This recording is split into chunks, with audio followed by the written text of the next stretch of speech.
All right. So, good afternoon, good morning, good evening. This is, I'll name this segment later, GTG Spits That Grease, so on and so forth. And if the title hasn't given me away yet, we're going to speak on a subject that I constantly seem to go after every time DSP brings the shit up. T. Carter. And yet again, if you're really particular about it, the story just keeps changing little by little, to be honest with you. The problem that I've always had with Darksydephil and this T. Carter story, this is the 2025 edition, but I've had a problem with it over a number of years. It all sets off from, I don't remember when he said this. He must have said this in like 2018 or 2020. No, actually he said it in like 2017, maybe two. He might have even it might actually predate even my time doing this, to be honest with you. I want to tell you it was around 2017 I heard him say it, because I'm confident I heard it in like a SnortBucks video. We got SnortBucks. That DSP said if T. Carter had lived, he being DSP would be one of the best Super Turbo players, or would have been one of the best Super Turbo players out there. And that never sat with me right. It still doesn't. It still doesn't sit with me right, because it comes twofold. One, you're saying that him dying was a hindrance to you in your growth, in your progression, right? And if he had lived, you would have just piggybacked off him. You would have just rode his coattails to however far you could have taken it. And there's something, and I'll see if I can try to find the clip for that. If it doesn't make it into this, it'll make it into the actual video itself where we go over the segment DSP's talking about. And it just never sat right with me. That never sat right with me. That never was a good feeling. And this is coming from, DSP, who says that, T. Carter was a friend of his. He was a friend, he was a rival, he was all of these things that was meaningful for DSP at that time in that space. Because DSP's a poser, right? So, but at that time where he gave a fuck about Street Fighter and he kind of gave a shit about the FGC or what the FGC could do for him, T. Carter was useful. T. Carter was a benefit. He was a net positive, if you will. And his particular segment that he did recently, though, he basically tries to echo all of those same sentiments to some degree, or various degrees. But he mainly points out how, when him and T. Carter were rivals in the arcade, and that when T. Carter started traveling, because some of the older heads or old heads in the arcade recognized T. Carter's ability and they were able to get him out of state and actually travel, T. Carter came back to Phil and said, hey, there's a whole nother world out there for us, and you need to start traveling. We should start traveling. And Phil was kind of like, I guess he was happy with being a trap star in his little spot in Connecticut or whatever. So he didn't see the necessity in doing so. Then T. Carter gets killed, and DSP then all of a sudden is motivated to step into that space, step into those circles, get around those people that T. Carter was around, and then try to piggyback off of that. Just because you're dead doesn't mean you can't be useful. And it sounds wrong. It always sounds wrong. It's always fundamentally came across as being malicious. This isn't just the fact that DSP is socially inept and stunted, but it sounds malicious. It sounds like him and T. Carter were never really friends, or at least not in the way that DSP portrays. T. Carter served a purpose, and when he died, that purpose died with him. And so whatever was left, DSP used that as his foundation and tried to build off of it. And because DSP is a piece of shit, he actually ended up coming up as a net, coming out of it in the negative, not just his reputation in the FGC, but the money he ain't sunk into it, putting himself in debt and everything else that came afterwards. So it's actually rather poetic that DSP tried to build his legacy off the back of this dead kid, and in the end walked away with even less than what he walked in with.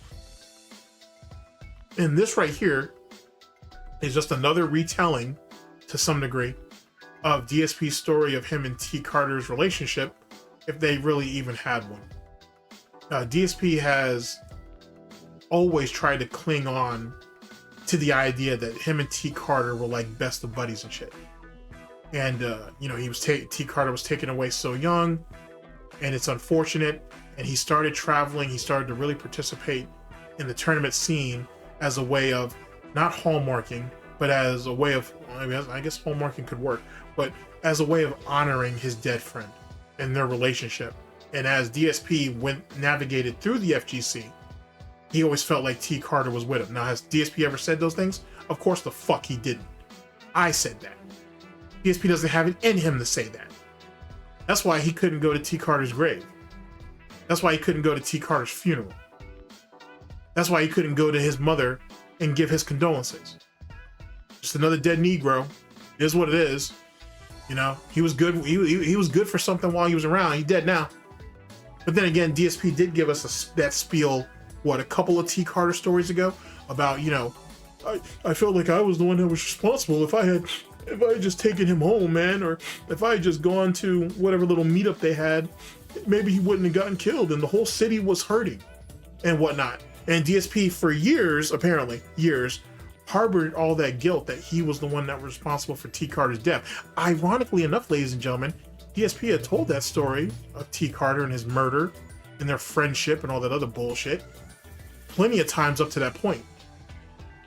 He had never said anything about he felt responsible. He never put that burden on himself or, but all of a sudden in this particular moment, you know, when it was his little San Andreas hat, I think it was when he was cleaning out that little closet shit. Then all, you know, crying over little action figures, or figurines, I should say, that plenty of times in the Connecticut condo fell, dropped, got broken. Oh, I don't give a fuck. It's just a little piece of plastic. Who gives a shit?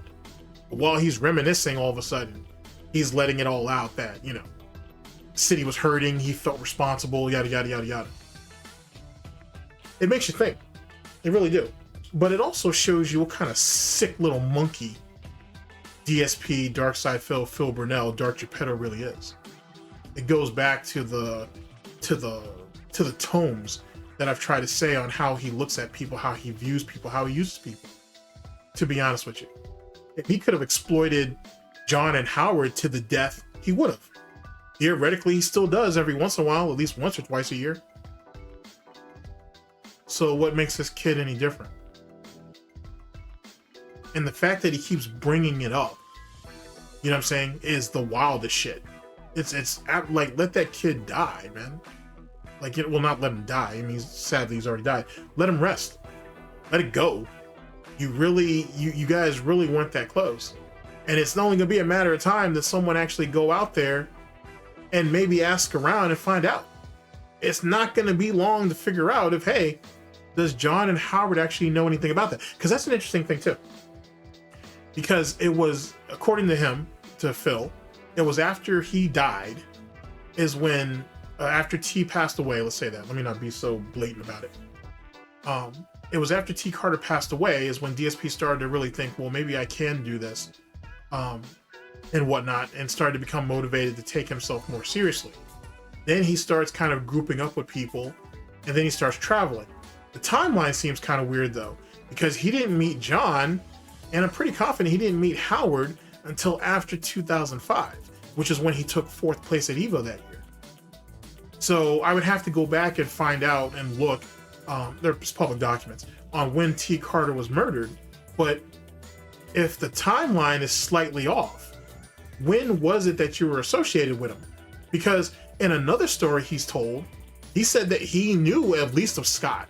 He knew Scott in advance. Scott was the one who started that brotherhood that Howard and John were already part of and whatever. But DSP meeting John, theoretically John was the one, according to past stories, who brought him into that brotherhood. Now DSP is saying that he was trying to kind of get himself associated with people after T passed away. But yet again, I'd have to go back and see exactly when T Carter passed away to kind of bring all that together for you. So even then, like I said, that literally could be just a fault on my account. You know what I'm saying? I'm good for messing up a detail or two. or 3. So that's a thing. But the fact that you're still trying to cement your legacy off that kid is the wildest shit. It's absolutely the wildest shit. Like, let's be honest, the reason why DSP was really anything upon anything is not in spite of T. Carter passing away, but despite the fact that T. Carter passed away. Let's reword that, because it might actually be the inverse. The reality is, DSP didn't go into the tournament scene because he could never beat T. Carter. He knew it. He knew damn well, he still knows it. He was never good enough to be able to beat him. Ever. Once Carter passed, that was DSP's opportunity. That was his way to get in. Because Phil, if his story is true on him and T. Carter's rivalry, he saw the attention that Scott and some of those OGs were giving T. He saw the friendships that were being built. He saw and heard the hype and the praise and the recognition for T's skills and abilities. And more importantly, he heard the hopes that people in the Connecticut crew had on T. Carter's back. Now, some of that might actually sound familiar to some of you, because the way DSP goes ahead and talks about his own reign, his own up-and-comings, right? He was the young Turk. He was the guy that was coming out of Connecticut. He was the new kid on the block. He was there to shake shit up. He was the one that the hopes of Connecticut, those things were riding on his shoulders. He was the next one up to be the man. Ain't that weird though? Because at least if you listen to this particular story here, and a few other times that he said it, those are some of the same traits, expectations, hopes, dreams, and otherwise that were on T. Carter's shoulders. It's almost like DSP's trying to skinwalk as him. It's bizarre. I gotta tell you, it doesn't make a whole lot of sense, which makes it even harder to fathom. Now, granted, and let's be fair about this, I am a filthy fucking detractor, so of course I would go ahead and just take things out of, I would go ahead and exaggerate things or go ahead and take them out of context. And how would I, of all people, really be able to see into Darksydephil's soul and know exactly what he thinks of people or how he actually cared about people and so on and so forth? Well, truth be told, I mean, history, the lore has proven that. His behavior has proven that. How his story fluctuates proves that. That's what it comes down to. T. Carter is just he's not a person anymore. He's not a guy who was a hopeful coming out of Connecticut. He's not some kid who got murdered in the street. He's a tool. He's an object that DSP can use to bolster himself or boost himself up, to glorify himself in his alleged humble beginnings, in a scene that he admits multiple times that he don't give a shit about. That's what he says, but his actions speak far different.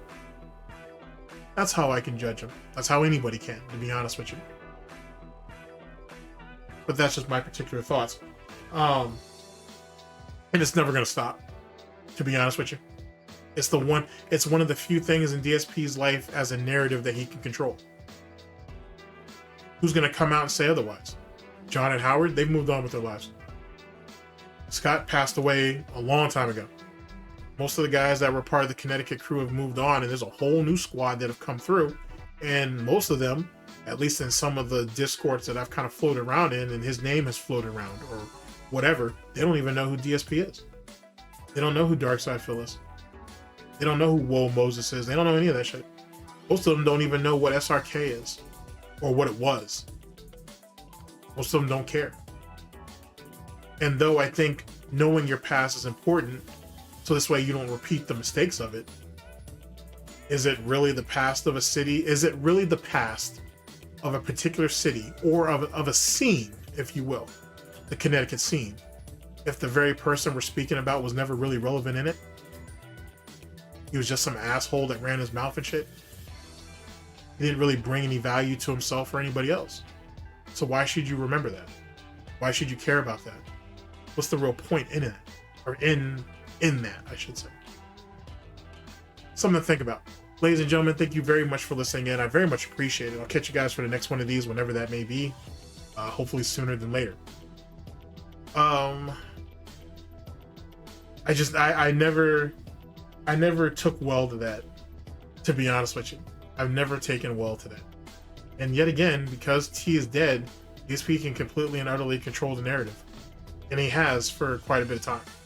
Yes, John and Howard have spoken out on they didn't approve of DSP and what he said about T or how he tried to use T for his own benefit. But that's never stopped DSP. Never going to. The question now is, as it pertains to Darksydephil, is it even worth it at this point? Can't you just let him go? Like, you know what I'm saying? He wasn't a slave to you in life. Why does he have to fill that role in some capacity in death? In any case, ladies and gentlemen, I'll catch you guys for the next one. Take care of yourselves, people. Later.